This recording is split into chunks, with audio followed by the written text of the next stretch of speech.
My family abandoned me, but I got the last word almost 7 years ago. My family completely cut me off and kicked me out of the house. I was 22 at the time, a 29-year-old male now, and totally unprepared both financially and emotionally.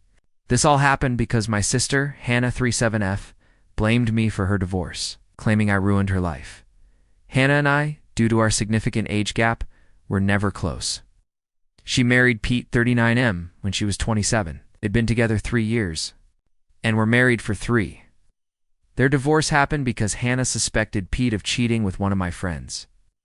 Emily opening parenthesis to 8F closing parenthesis. I was living with my parents after college, saving money before getting my own place. They were fine with it until Hannah announced her divorce. She came home one day, distraught, saying she'd filed because Pete had been cheating for 6 months.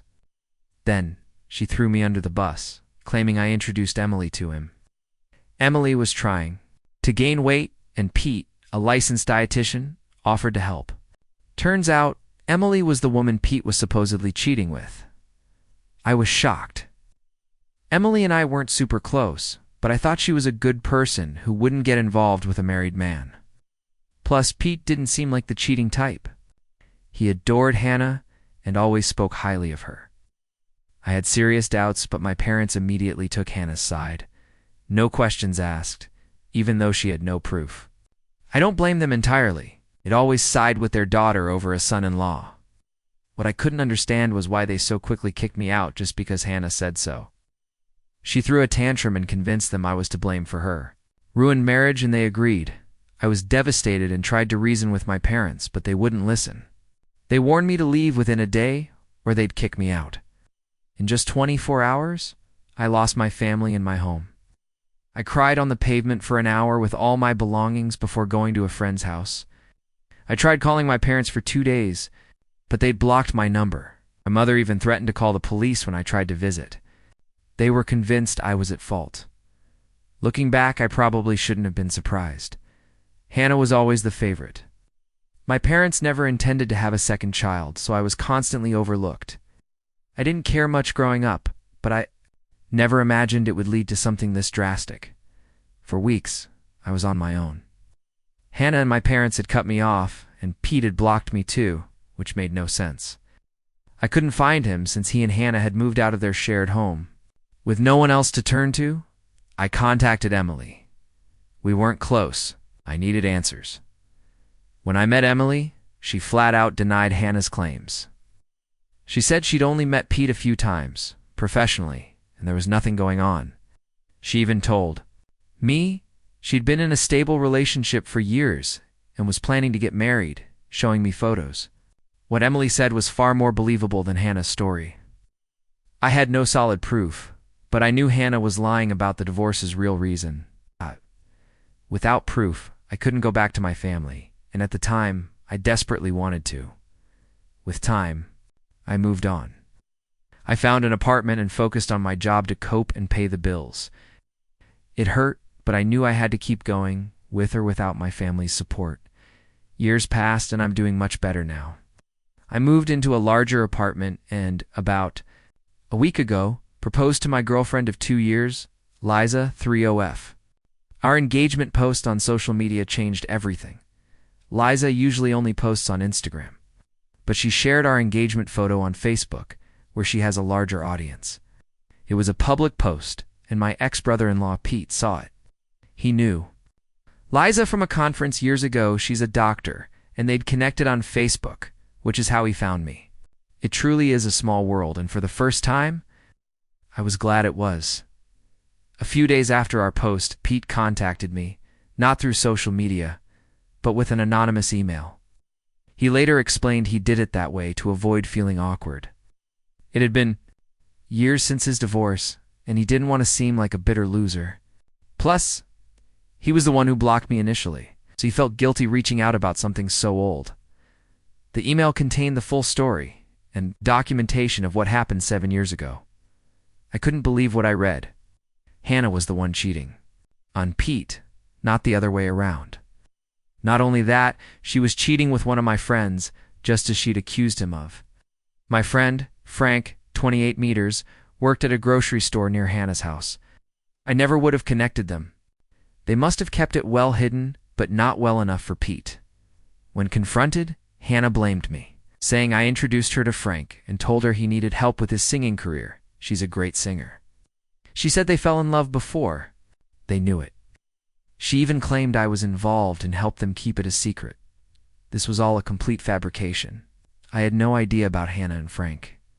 Pete was enraged when he found out and blocked my entire family, which he now admits was foolish.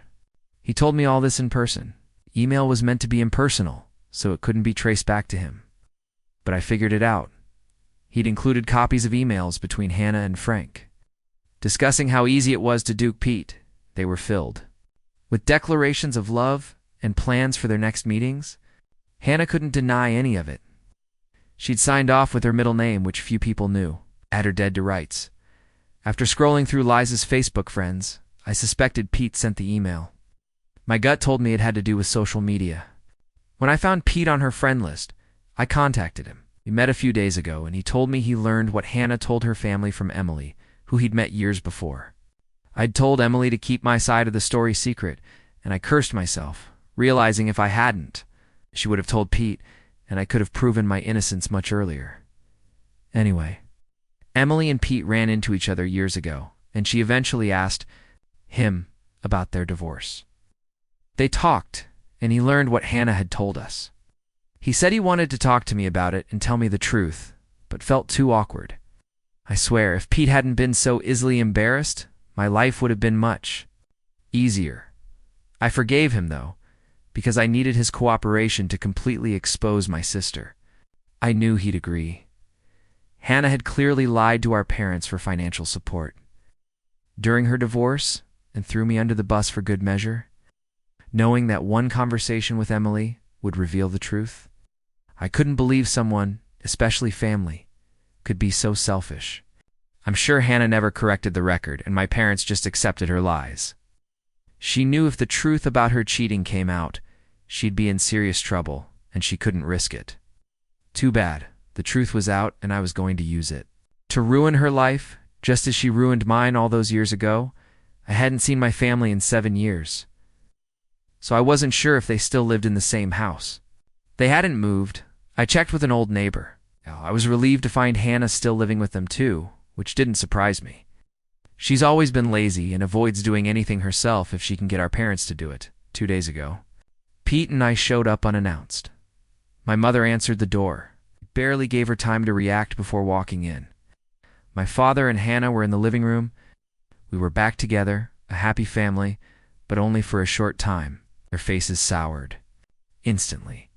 My father immediately threatened to call the police, but I shot back, telling him he could do whatever he wanted once he saw the documents we had. My parents looked confused, but Hannah looked like she was about to vomit and excused herself too. Her room, I figured she was trying to flee, but there was no escaping this.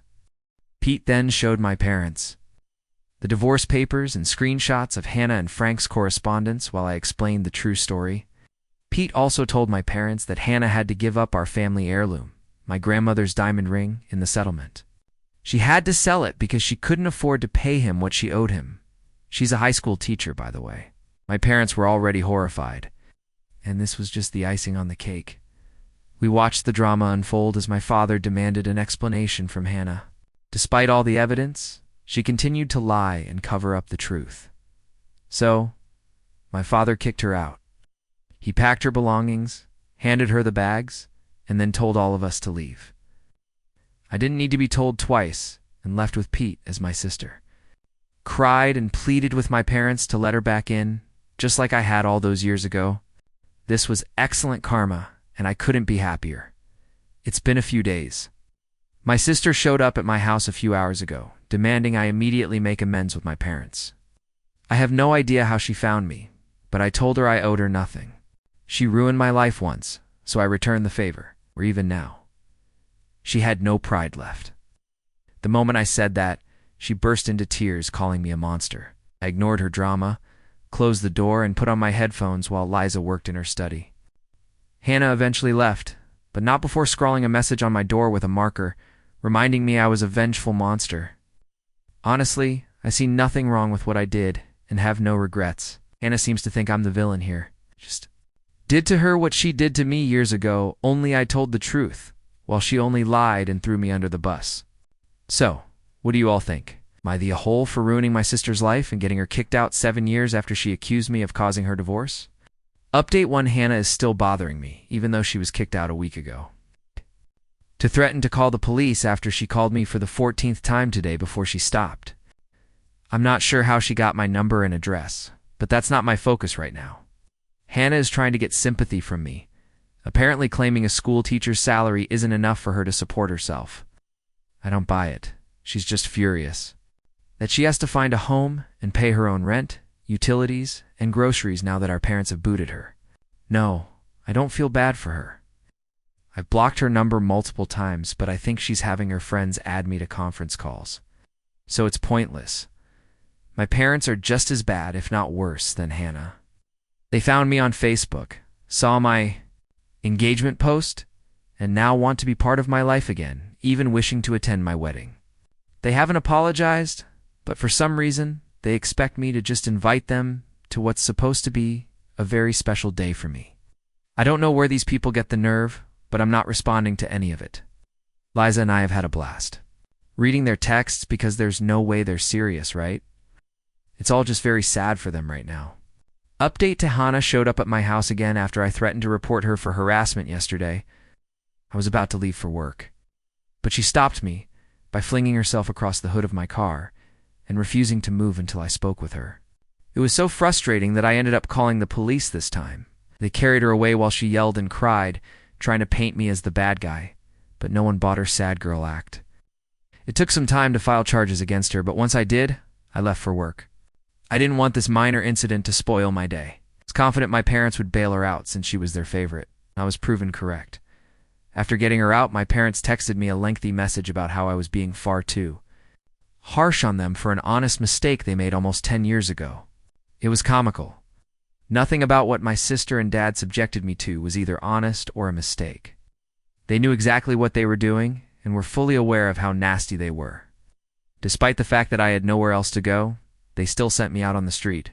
So now that I can do the same to them, I see no reason to be forgiving or compassionate.